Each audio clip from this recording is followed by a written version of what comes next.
Tes, suara bagus apa enggak?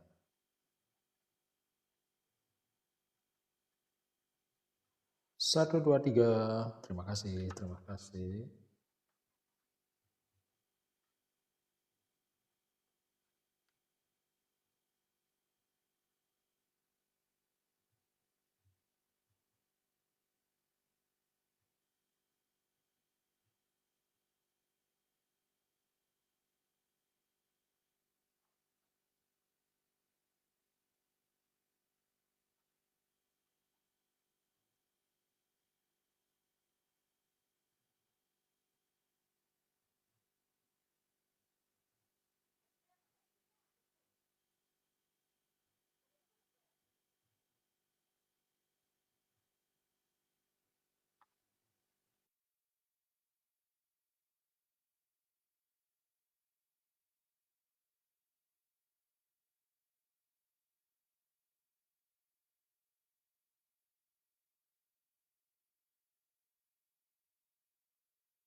Thank you. Suara jelas. Tes 1, 2, 3. Mudah-mudahan masuk ya suaranya ya.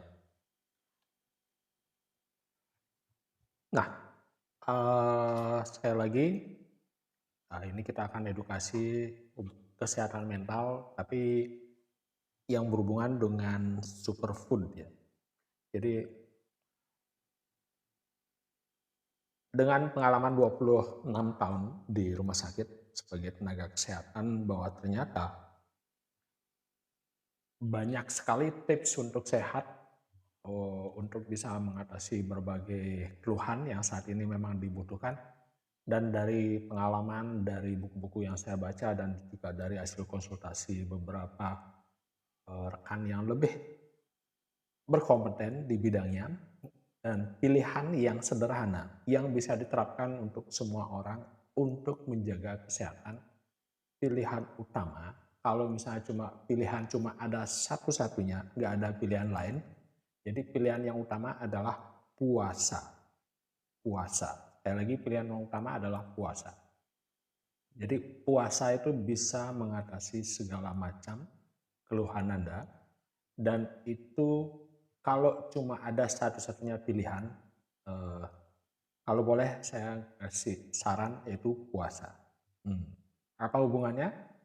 Kita akan bahas secara detail, pelan-pelan, ya sambil karena agak siang mungkin nanti tidak banyak yang tahu ini live-nya, tapi nggak apa-apa, saya akan rekam, sekali lagi saya akan rekam dan nanti bisa ditonton di YouTube.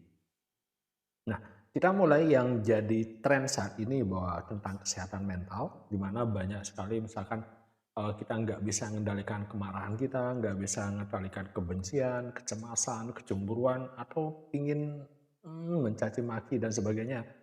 Istilahnya kita sering mulai bersikap kasar atau terhadap sesama dan sebagainya. Tapi ternyata dengan semakin kita belajar, semakin kita perdalam dan sebagainya, bukannya tambah baik, dengan semakin banyak informasi hanya bikin bingung. Karena kenapa? Karena semua hal itu sepertinya berhubungan dan segala hal sepertinya bertentangan gitu. Artinya yang mana sih yang benar gitu. Akhirnya kita malah jadi semakin gampang tersalut atau tersulut emosinya ya, semakin gampang marah, semakin gampang, mmm, membangkitkan emosi-emosi negatif dan sebagainya, di mana itu menjadi terus mendominasi di diri kita ya, karena terus mendominasi akhirnya, eee, hal-hal yang kecil itu bisa mengundang, kemarahan kita. Artinya misalkan kita lagi jalan atau apa, ada yang mendahului kita, kita langsung cepat sekali terpicu emosinya yang istilahnya boleh dibilang pemicu yang ringan ya, misalkan seperti tadi amarah di jalan, kemudian ada kejengkelan karena nggak diperhatikan atau karena suara kita nggak didengar atau pendapat kita yang didengar, atau ada, sindiran dari rekan kerja kita, tiba-tiba kita udah langsung emosi dan sebagainya, bahwa ternyata pentingnya puasa itu bisa mengatasi hal itu. Nah, kenapa bisa seperti itu? Karena di tubuh kita selain terdiri dari miliaran sel, kita juga terdiri dari triliunan mikrobiome. Nah, sekali lagi triliunan. Jadi jumlahnya jauh lebih banyak dibandingkan sel kita. Jadi mikroba-mikroba yang ada di tubuh kita dengan keanekaragamannya itu jumlahnya triliunan. Dan ternyata itu bisa mempengaruhi suasana hati kita atau bisa mempengaruhi emosi-emosi kita.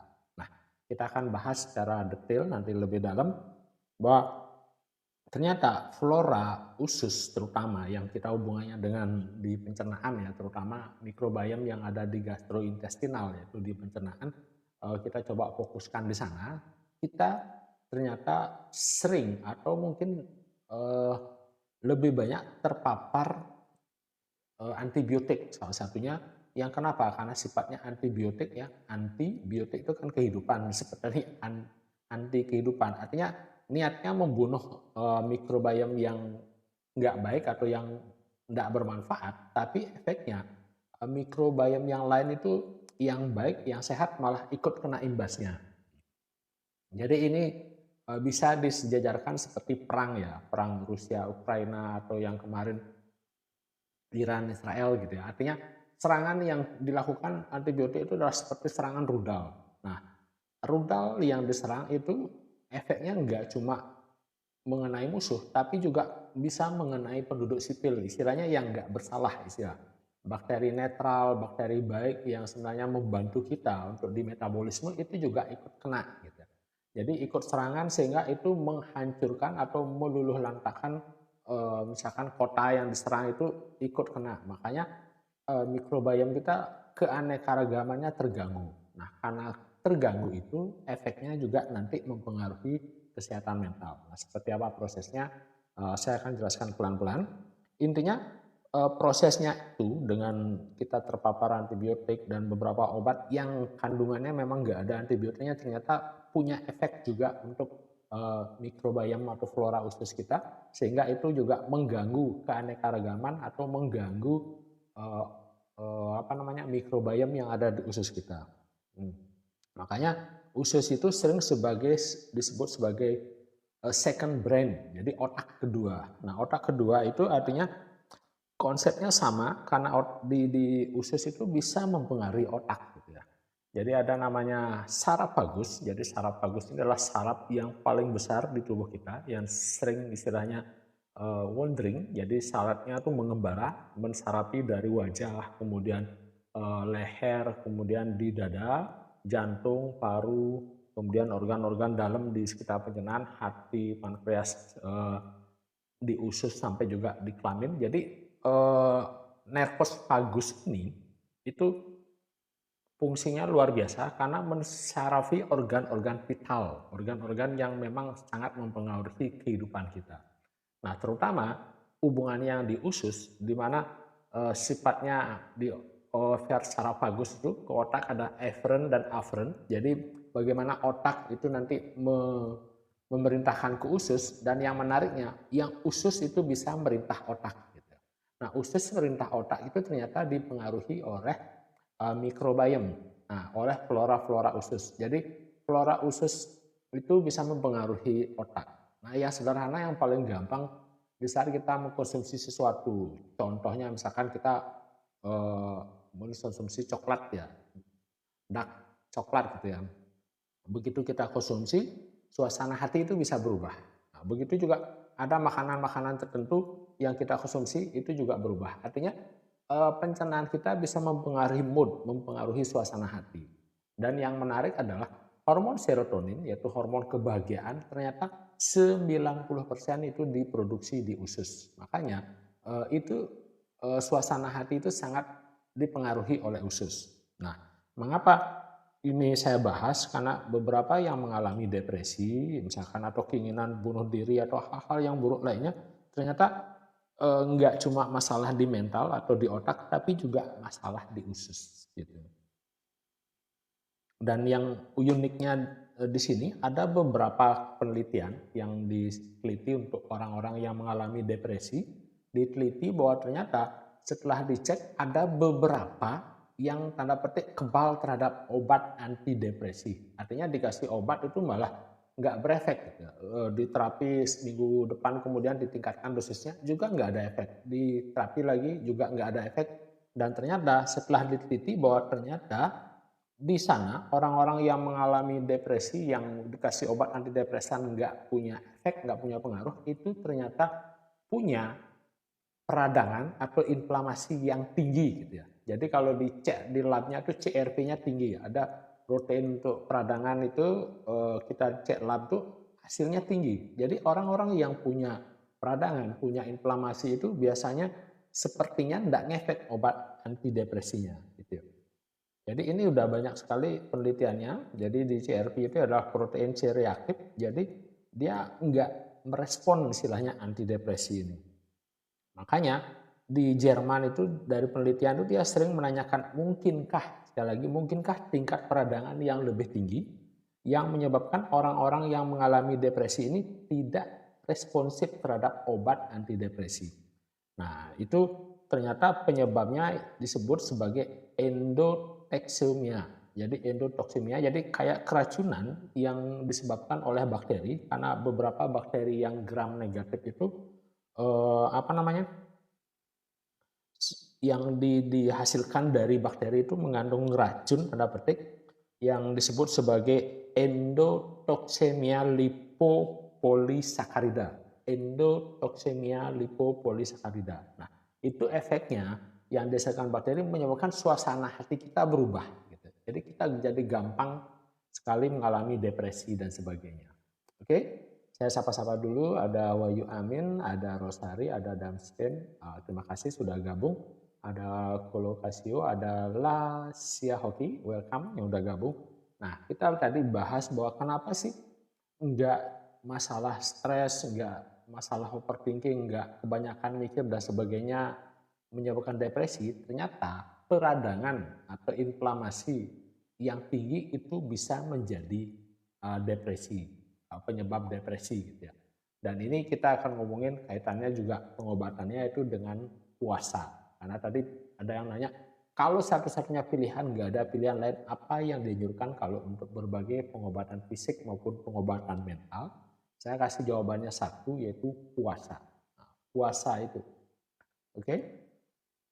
Jadi setelah orang-orang yang teliti ini yang mengalami peradangan tinggi itu nggak mempan dengan obat antidepresi, ternyata salah satunya adalah itu. Jadi ada istilahnya endotoksin lipopolisakarida yang lebih tinggi di aliran darahnya yang menyebabkan terjadinya depresi. Gitu.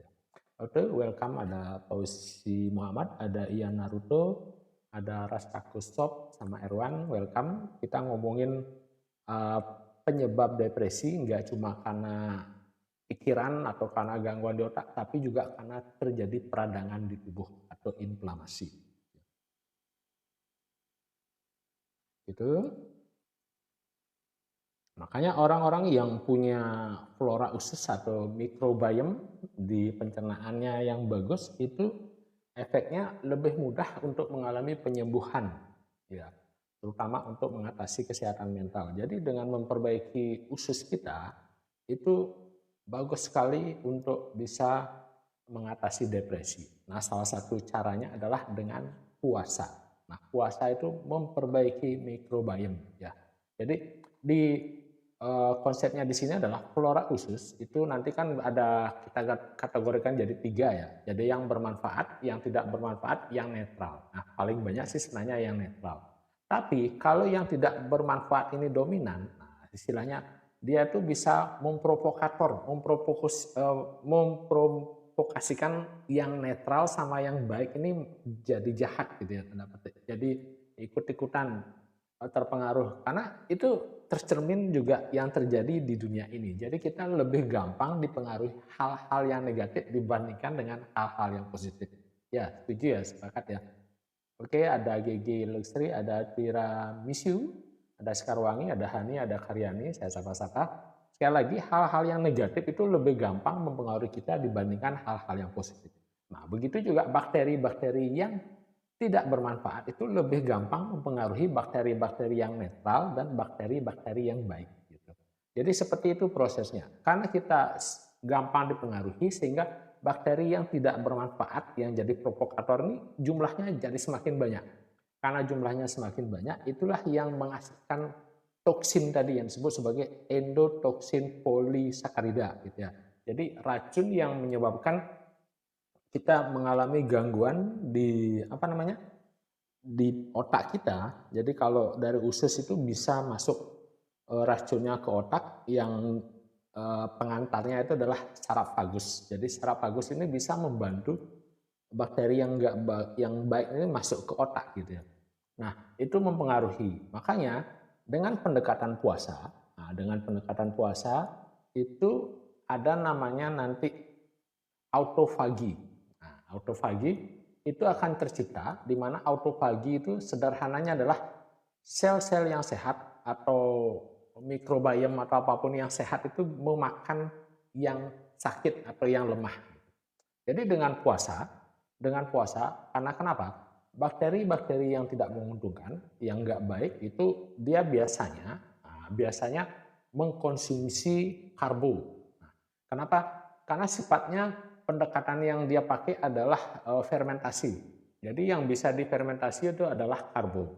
Sementara kalau kita puasa lebih dari 17 jam, misalkan 24 jam atau sampai 36 jam, prosesnya akan terjadi namanya autofagi, yaitu sel-sel sehat akan memakan sel-sel yang sakit atau sel-sel yang lemah, sehingga itu pun terjadi di bakteri. Jadi bakteri ini kayak nggak dapat makanan ya, karena bakteri yang tidak menguntungkan atau bakteri jahat itu konsumsinya yang paling cepat menggunakan karbo karena caranya adalah dengan fermentasi.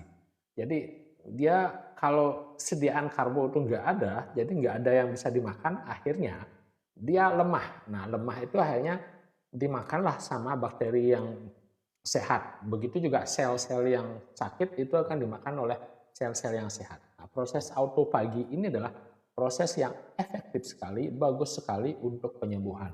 Kenapa? Karena dengan dimakannya sel-sel yang sakit termasuk virus, bakteri, apapun yang lemah itu dimakan oleh yang sehat, sehingga populasi bakteri yang tidak menguntungkan atau bakteri yang jahat itu semakin sedikit. Dan populasi sel-sel yang sakit, yang bermasalah itu juga semakin sedikit. Nah, dengan semakin sedikitnya kemudian berkembangnya sel-sel yang sehat, berkembangnya bakteri-bakteri yang menguntungkan, itu akhirnya membuat tubuh bisa melakukan namanya recovery, membuat tubuh bisa melakukan namanya healing atau penyembuhan. Nah, itu konsepnya. Makanya kekuatan dari puasa itu luar biasa, terutama puasa yang lebih dari 17 jam atau boleh dibilang di atas 24 jam itu lebih powerful lagi, yang memang dari penelitian kebanyakan sih untuk betul-betul maksimal namanya autofagi itu biasanya sampai 36 jam puasanya. Nah, bagaimana caranya? Silahkan, banyak sekali literatur, banyak sekali video-video YouTube, silahkan tonton. Intinya kalau di awal kita nggak mungkin langsung puasa 24 jam atau puasa 36 jam, kita bisa lakukan namanya intermittent fasting. Nah, intermittent fasting adalah bagaimana memendekkan jendela makan kita, sehingga jendela itu bisa sampai 16 jam di awal, kemudian akhirnya meningkat terus sampai misalkan 22 jam gitu. Nah, seperti itu. Nah, caranya sih yang sederhana, yang nanti silakan lihat banyak sekali video-video yang membahas tentang intermittent fasting. Sederhananya adalah bagaimana men-skip sarapan dan juga makan malam. Kurang lebih seperti intinya. Kenapa? Kalau kita misalkan tidur, nah salah satunya selama 24 jam kita tidak mengunyah, tidak makan adalah di saat tidur. Nah, kira-kira teman-teman yang ada di sini, Titu Silianto, Putu Ita, Lili, Kang Didin, Alfu, ada nggak sambil tidur makan? Artinya otomatis gitu seperti sapi ya. Sapi kan ada sambil tidur itu dia bisa ngunyah gitu ya. Memamah biak istilahnya. Ada nggak punya kebiasaan gitu sambil merem tapi mengunyah? Nah, kita kan enggak seperti itu ya. Artinya kalau kita udah tidur berarti tanda petik puasa istilah pencernaan atau kita mengkonsumsi itu kan enggak ada. Nah, misalkan kita tidur 6 jam. Nah, untuk memperpanjang jadi 16 jam, makanya di sana pendekatannya kita skip sarapannya. Jadi di saat kita sudah 6 jam itu tidur, enggak makan, kita tambahkan lagi. Jadi yang biasa misalnya sarapan jam 7 coba diundur jadi jam 9 atau jam 10 atau bisa mendekati jam 11 atau jam 12. Nah, artinya itu akan nambah dari 6 jam ditambah jadi 10 gitu, misalnya jadi 10 jam. Nah, seperti itu. Jadi pas siangnya kita baru makan, kemudian nanti perlahan-lahan yang makan malam biasanya jam 7, jam 8 itu juga dimundurin. Nah, dimundurin sehingga makan malamnya bisa jam 5 sore atau jam 4 sore. Sehingga semakin mundur sehingga kita misalkan nih dari jam 10 makan sampai jam 4 gitu ya. Artinya itu ada berapa jam ya dikurangi, jadinya nanti ada waktu kosong. Ada waktu kosong itu sekitar 16 jam. Nah, waktu kosong 16 jam inilah disebut sebagai intermittent fasting. Nah, 16 jam itu dengan kita pencernaannya istilahnya betul-betul tidak ada yang dikonsumsi, nah, itu akan membantu sekali untuk nanti latihan untuk ke autopagi. Nah, tapi tantangannya, sekali lagi tantangannya karena memang kita namanya sudah ketagihan dengan karbo, ya kalau kita udah namanya ketagihan dengan karbo, kalau kita nggak konsumsi apa-apa atau jendela puasa seperti tadi itu kita kayak uring-uringan ya. Jadi uring-uringan tuh ya kalau dicek gula darahnya tuh kayak ngedrop gitu ya, turun karena kita kecanduan sekali dengan karbo. Artinya kalau nggak mengkonsumsi apa itu bingung gitu. Kayak namanya orang linglung atau apa, pokoknya nggak enak. Harus ada sesuatu yang dimakan seperti itu. Nah, makanya pendekatannya di sana kita perlu membantu menjeda atau pikiran kita untuk tidak terlalu lapar, yaitu dengan mengoptimalkan cara kerja otak. Nah, cara kerja otak itu adalah seperti ini. Jadi kita punya dua bahan bakar karbo dan bahan bakar lemak. Nah, kalau ini diibaratkan diri kita ini seperti mobil Pertamina ya. Pernah tahu ya mobil Pertamina yang panjang yang memuat misalkan Pertamax gitu ya. Jadi kita punya Pertamax yang sangat banyak. Nah, itu disebut sebagai lemak. Nah, sebagai lemak. Kenapa? Karena satu-satunya yang disimpan di tubuh itu adalah lemak. Kalau kita konsumsi karbo, gula yang banyak, nanti tubuh atau insulin itu akan mengubah gula menjadi lemak. Kenapa? Karena yang bisa disimpan itu lemak. Jadi karbo atau gula itu nggak bisa disimpan. Jadinya diubahlah jadi lemak. Makanya kalau kita lihat mobil tangki yang besar itu seperti membawa lemak tanda petik ya. Seperti itu dah. Bahan bakarnya adalah Pertalite gitu. Misalkan kita lihat lemak itu sebagai Pertalite.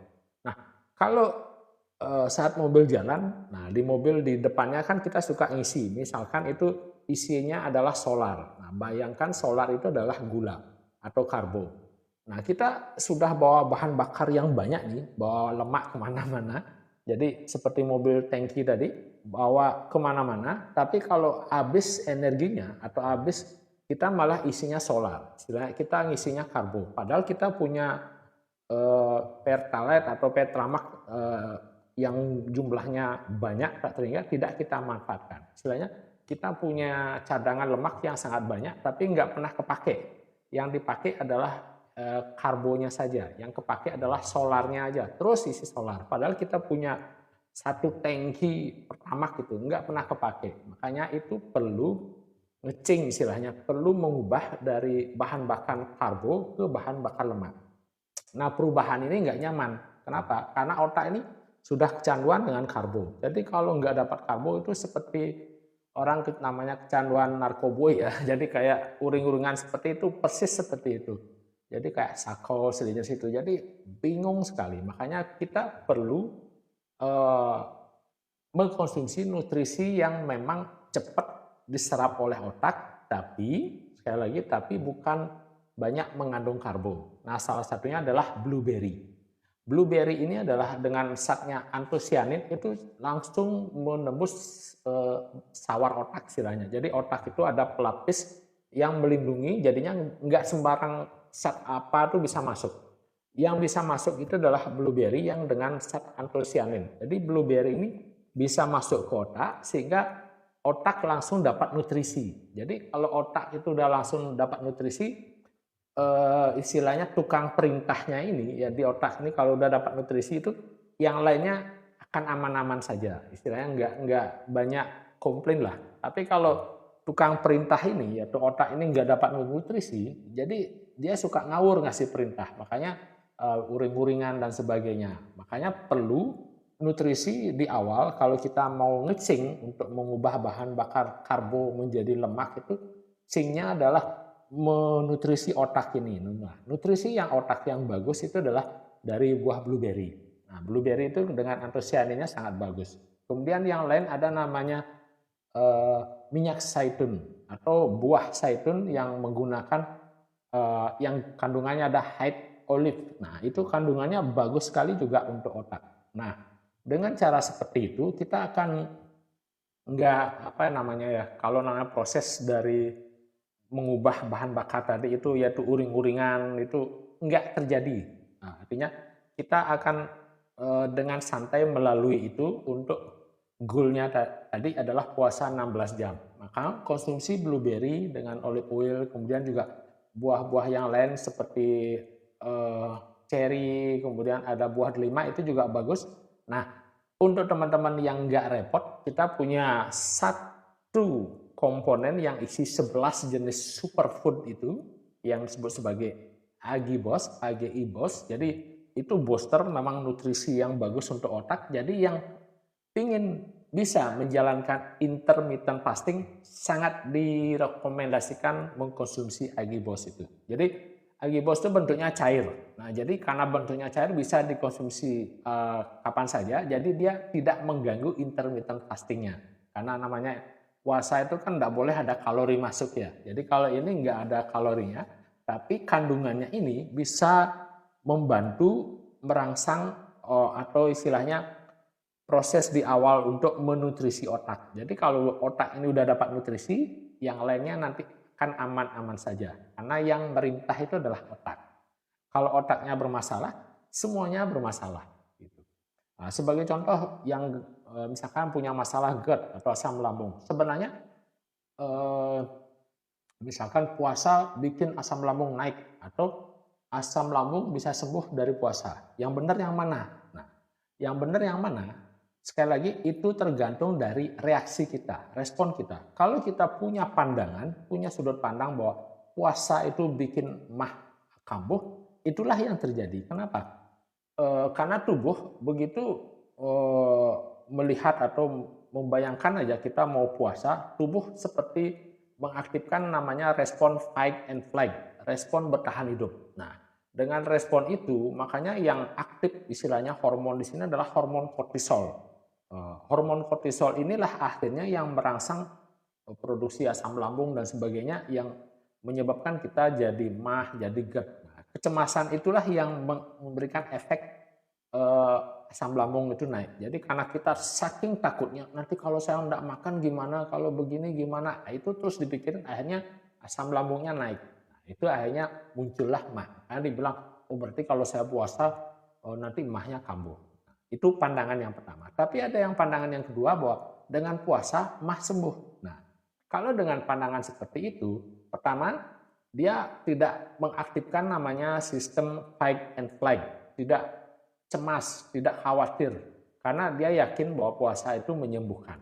Nah, dengan keyakinan seperti itu, makanya yang aktif bukan hormon kortisol tapi hormon serotonin, yaitu hormon penyembuhan.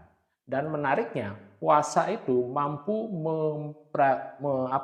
memperbaiki flora usus, di mana usus kita itu 90%, sekali lagi 90% memproduksi namanya hormon serotonin, yaitu hormon kebahagiaan. Nah, hormon kebahagiaan ini diproduksi di usus, akhirnya yang muncul adalah hormon kebahagiaan yang naik, yang meningkat. Nah, tubuh akan melakukan namanya healing and recovery. Jadi akan melakukan namanya healing and recovery. Jadi penyembuhan. Jadi yang lambungnya bermasalah malah disembuhkan, diperbaiki. Nah, seperti itu sehingga akhirnya puasa malah menyembuhkan mah. Sekali lagi, puasa malah menyembuhkan mah. Itulah kebenarannya yang kedua. Nah, sekarang pilihannya sekali lagi saya serahkan kepada Anda. Kalau Anda memilih bahwa puasa menyebabkan mah, ya benar. Itu yang terjadi karena itu keyakinan Anda. Kalau Anda bilang bahwa puasa menyembuhkan mah, itu juga benar karena itu keyakinannya yang Anda miliki. Sekarang mana yang Anda yakini, mana yang akan Anda jadikan atau memberikan makna di kalimat-kalimat itu, itulah yang benar. Jadi sekali lagi itu tergantung kembali ke Anda. Kalau Anda yakin bahwa puasa itu menyembuhkan mah, itulah yang terjadi. Makanya sekali lagi itu uniknya kita, istilahnya manusia itu dengan hewan. Jadi kalau hewan itu mengikuti reaksi evolusi. Jadi karena dia nggak mikir, proses penyembuhannya jauh lebih cepat. Tapi karena kita yang suka mikir, kakehan mikir, kafir ya, kebanyakan mikir, itu malah menghambat penyembuhan kita. Jadi banyak sekali terbukti karena kita terlalu banyak informasi, terlalu banyak dipikirin, terlalu banyak yang dibaca gitu misalkan, artinya bukannya membantu tapi kita malah semakin khawatir, semakin cemas, enggak gini gitu. Akhirnya malah itu yang menghambat penyembuhan seperti itu. Makanya di VT-VT saya lebih fokus bukan mengalihkan diri ke pemikiran, ke konsep atau apa, tapi mengalihkan diri ke tubuh yang disebut sebagai somatic therapy. Jadi somatic therapy itu adalah mulai menyadari tubuh, bahwa tubuh ini adalah seperti portal, seperti gerbang untuk penyembuhan.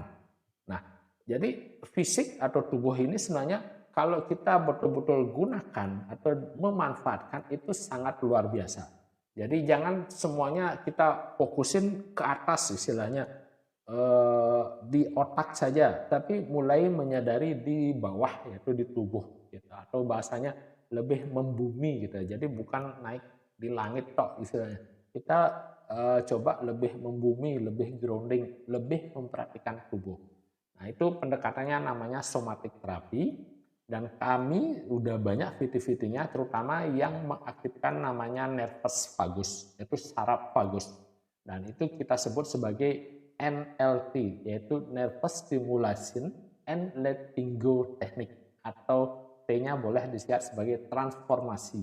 Nah, bagaimana mentransformasi tubuh dengan mengaktifkan sistem saraf vagus dan juga belajar melepaskan atau letting go.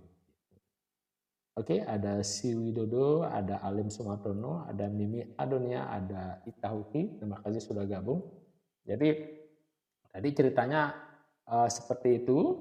Ada Chin Lenderen, ada Ita Huki, welcome, udah gabung. Kita ngomongin bahwa kesehatan mental itu juga dipengaruhi oleh tubuh kita, yang salah satunya adalah yang mengalami peradangan atau inflamasi.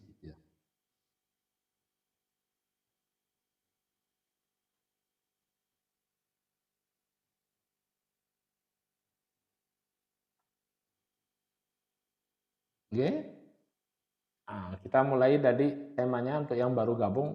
Kalau ditanya apa solusi, kalau cuma diberikan ada satu solusi, satu jawaban untuk masalah kesehatan, untuk masalah kesehatan fisik ya, atau penyakit-penyakit sekarang degeneratif dan juga masalah mental, apakah jawabannya? Saya jawab untuk semua pengobatan kalau cuma ada satu pilihan, yaitu puasa. Sekali lagi jawabannya adalah puasa. Nah, Kalau mau bercermin, mau mengamati lingkungan tempat Anda tinggal, tempat teman-teman atau Bapak Ibu tinggal, terutama, sekali lagi ya, terutama yang punya binatang peliharaan ya, tapi binatangnya bukan dikandangkan, tapi yang tanda petik liar yang dilepas gitu ya. Jadi misalnya punya kucing, punya anjing atau ayam apapun yang dilepas gitu ya. Yang dilepas yang artinya bisa dia jalan ke mana gitu. Coba kalau mau ngamati, kalau binatang itu lagi sakit, biasanya pendekatannya adalah akan mencari tempat yang sepi, menyendiri, kemudian tidak makan. Nah, itu puasa dan juga diem, istilahnya istirahat. Nah, seperti itu. Nah, sekarang kita bercermin ke diri sendiri. Coba Bapak Ibu, misalnya Liang Hani, ada Sinlanderen, ada Itahuki, misalkan nih. Misalkan kita kena flu berat. Nah, flu yang beratnya meler luar biasa kan kita lemes. Nah, lemesnya itu pengaruhnya ke suasana hati. Nah, suasana hati kalau dicari gejalanya itu mirip kayak gejala depresi ya. Jadi nggak mood, nggak pingin kemana, nggak pingin makan, pokoknya suasana hati mirip seperti dalam keadaan depresi. Nah, ternyata itu adalah cara tubuh apa namanya menggunakan sistem adaptasinya yang sudah jutaan atau ribuan tahun yang lalu dengan sistem evolusi di tubuh bahwa cara untuk penyembuhan adalah dengan membangkitkan depresinya tadi. Jadi kita nggak pingin makan, nggak pingin kemana, cuma diem. Tujuannya adalah kita dianjurkan untuk istirahat atau sistem seperti di komputer itu nanti di shutdown istilahnya, dimatikan dulu istilahnya. Jadi dengan istirahat, dengan nggak pingin ngapain, nggak pingin kemana-mana, tubuh akan mulai proses recovery-nya, proses healing-nya. Nah, dengan kita puasa, ya dengan kita puasa yang dimana itu adalah penyembuh yang ampuh sekali untuk mengaktifkan mekanisme alami tubuh kita, kita bahwa apapun masalahnya hubungannya dengan penyakit itu kalau dicari satu-satunya yang misalnya bisa diterapkan untuk semua orang itu adalah puasa. Nah, kita akan bahas dari Dr. Nick Sarosky namanya. Nah, bahwa terutama puasa yang bisa lebih dari 17 jam, 16 jam yang terjadi proses namanya autofagi. Jadi autofagi bahwa tubuh yang sehat atau sel-sel yang sehat atau bakteri-bakteri yang sehat bisa memakan bakteri yang sakit atau sel yang sakit. Nah, seperti itu proses autofagi.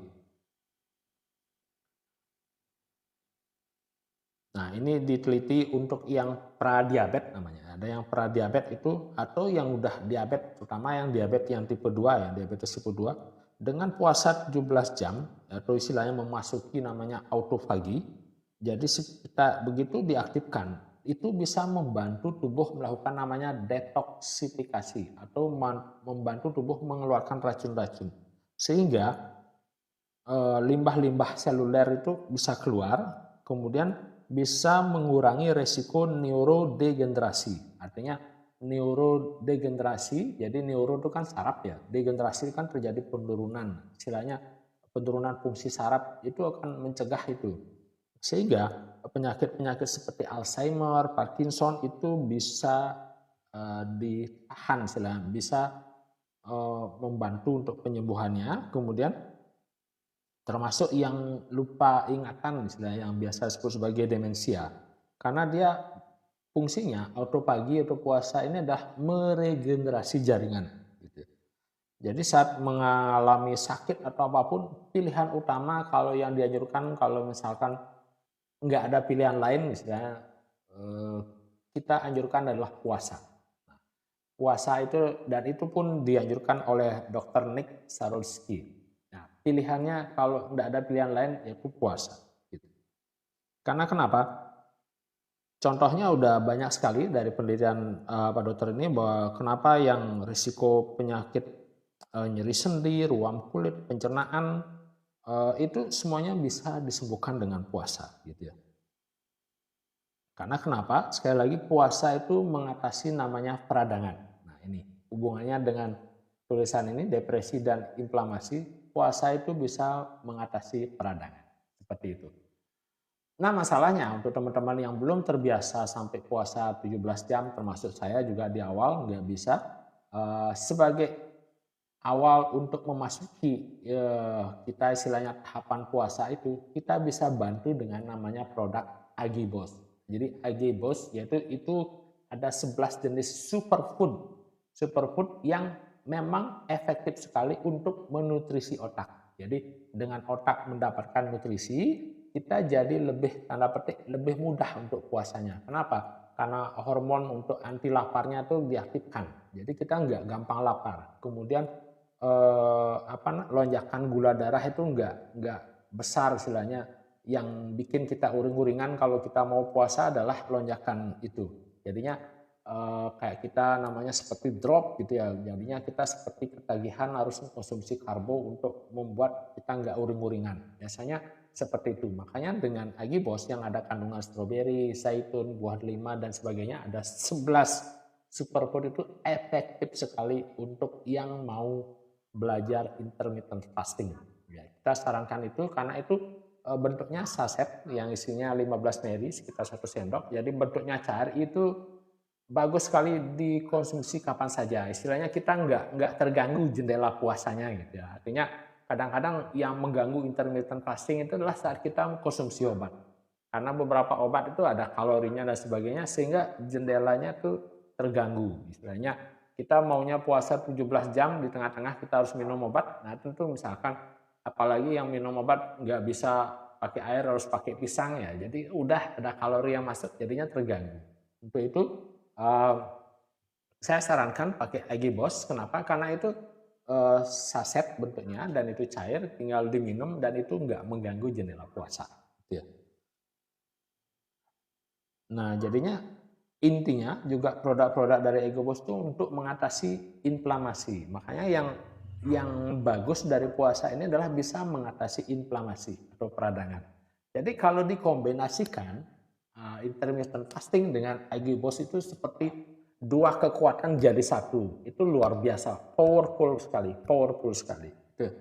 Jadi pola makan gaya hidup yang kita jalani yang istilahnya bisa mengatasi anti-inflamasi,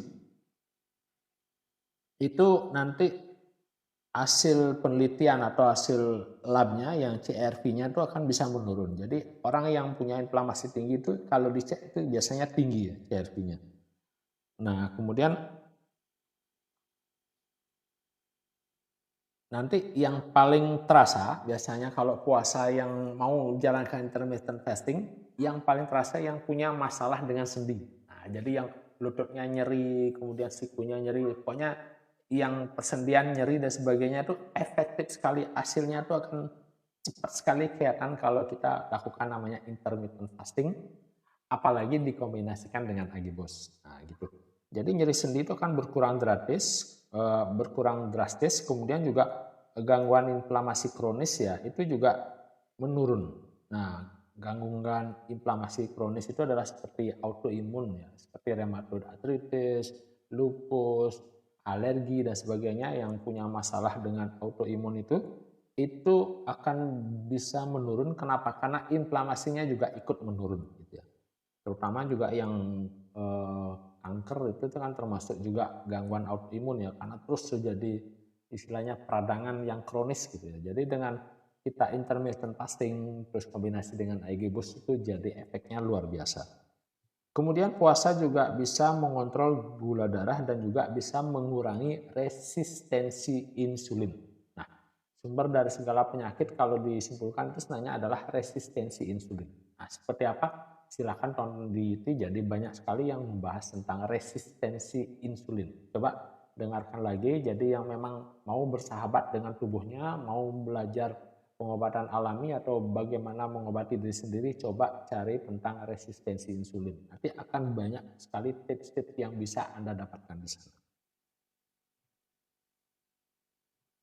Makanya puasa itu adalah obat segala obat, gitu boleh dibilang. Jadi kalau kita puasa apalagi bisa sampai 24 jam, 36 jam, ada yang 72 jam. Itu dan juga yang bisa intermittent fasting 16 sampai 8 jam secara teratur itu efeknya bagus sekali. Sekali lagi efeknya bagus sekali.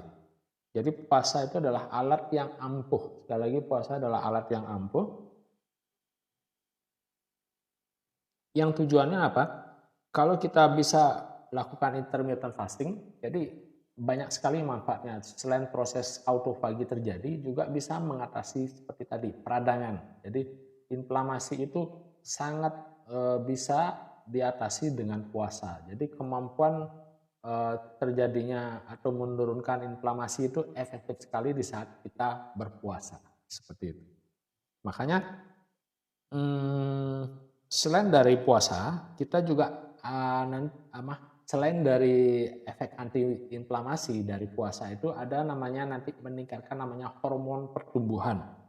Nah, hormon pertumbuhan dan juga pemulihan otot kita. Jadi kalau hormon pertumbuhan itu melonjak dan itu maka itu efektif sekali karena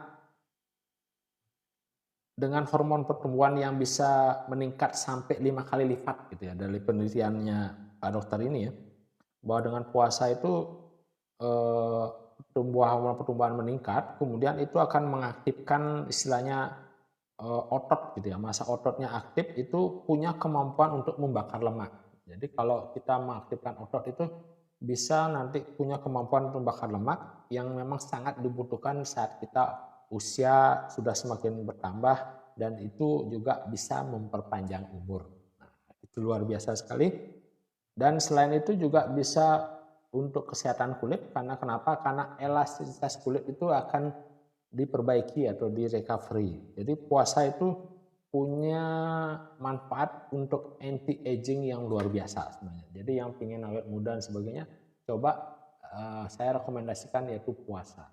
Nah, teman-teman yang punya masalah dengan puasa dan sebagainya, seperti yang saya jelaskan tadi, boleh kombinasikan dengan Agibos yang membantu di awal untuk penyesuaian proses intermittent fastingnya. Kemudian selain itu, untuk penyakit-penyakit degeneratif ya, yang jadi penyakit 10 besar sekarang seperti jantung, diabetes, kanker itu ternyata juga efektif bisa mengalami recovery dan healing itu dengan puasa. Ini hasil penelitian ya, bukan ngomong yang saya omongkan, istilahnya bukan dari suara tapi dari dokter yang saya baca di sini. Karena dia juga bisa mengatasi tekanan darah tinggi yang kronis, kemudian untuk masalah di kardiovaskuler, kemudian juga serangan stroke dan sebagainya, itu efektif sekali dari puasa ini karena bisa menurunkan LDL dan juga meningkatkan HDL, jadi kolesterol baik itu ditingkatkan. Nah, yang tadi selalu kita omongkan ya, yang judulnya depresi dan inflamasi atau peradangan ini, bahwa ternyata puasa itu memang efektif sekali untuk mengurangi peradangan. Dan peradangan itu enggak cuma terjadi di dalam organ usus dan sebagainya, tapi juga bisa terjadi di jantung gitu ya. Organ jantung juga mengalami peradangan, itu juga efektif sekali mengurangi peradangan di kardiovaskuler istilahnya. Kemudian menyeimbangkan kolesterol dan juga menurunkan tekanan darah, mengurangi kerusakan oksidatif pada sistem kardiovaskuler. Jadi puasa ini memang super sekali, segala hal bisa diatasi oleh puasa ini gitu ya. Ya, sapa-sapa dulu, ada tiramisu, ada Pisces Girl, ada Itahuki, ada El Tobing, welcome, selamat datang di live. Jadi kita ngomongin tentang kekuatan dari puasa, makanya selain dari itu juga penting yaitu olahraga dan juga istirahat ya. Itu. Jadi setiap kita puasa ada disebut bisa meningkatkan namanya BDNF. Nah, BDNF ini adalah faktor neurotropik yang berasal dari otak yang tujuannya atau fungsinya meningkatkan daya ingat gitu. Kemudian meningkatkan fungsi kognitif. Dan itu bisa menurunkan risiko dari Alzheimer ya, penyakit Alzheimer dan juga Parkinson. Jadi saat ada misalkan di sini dijelaskan bahwa ada keluarga Anda misalnya punya Parkinson, Alzheimer, coba latih dengan puasa. Kenapa? Karena itu ternyata efektif sekali untuk mengurangi atau nggak usah yang sampai penyakit berat. Untuk yang kita yang disebut sebagai otak berkabut gitu ya, atau brain fog istilahnya, itu dan juga yang susah fokus, nah itu dianjurkan ternyata puasa solusinya. Kemudian yang lain seperti yang saya jelaskan tadi, tipsnya bahwa untuk sakit-sakit degeneratif lain dengan puasa. Dan ini sekali lagi selain itu untuk otak dan tadi anti aging ternyata juga puasa meningkatkan kekebalan tubuh. Jadi kekebalan tubuh itu biasanya hubungannya dengan kesehatan usus yang buruk. Dengan kesehatan yang buruk karena kualitas makanan kita atau lingkungan atau jumlah toksik istilahnya racun yang masuk ke dalam tubuh sehingga sel-sel kekebalan tubuh itu berpengaruh atau istilahnya mengalami penurunan sehingga dengan puasa itu kita bisa membuang sel-sel yang rusak atau sel-sel yang lemah atau yang sakit itu bisa dibuang sehingga saat kita puasa itu akan terjadi namanya pemulihan sistem kekebalan tubuh. Jadi orang yang punya masalah dengan kekebalan tubuh itu rekomendasinya adalah puasa atau intermittent fasting. Oke, saya udah banyak sekali membahas tentang itu, manfaat dari puasa, intermittent fasting. Silakan nanti live ini saya rekam. Nah, begitu saya rekam, saya akan biasanya upload di YouTube atau saya jadikan video-video pendek untuk bisa nanti sebagai pengingat. Sekali lagi, kita sama-sama belajar, kita sama-sama bertumbuh.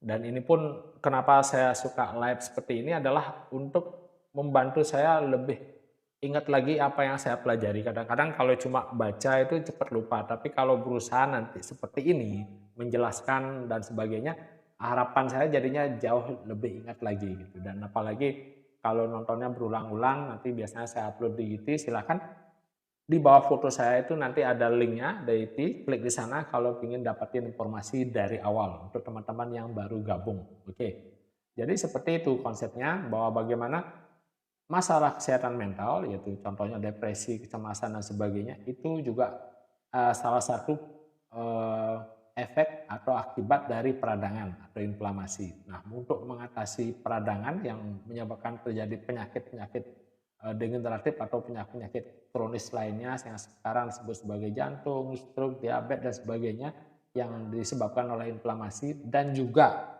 masalah kesehatan mental, depresi, kecemasan, overthinking, apapun itu, kalau dicari pilihan apa obat satu-satunya atau cara yang efektif kalau cuma ada satu jawaban, saya kasih jawaban yaitu puasa.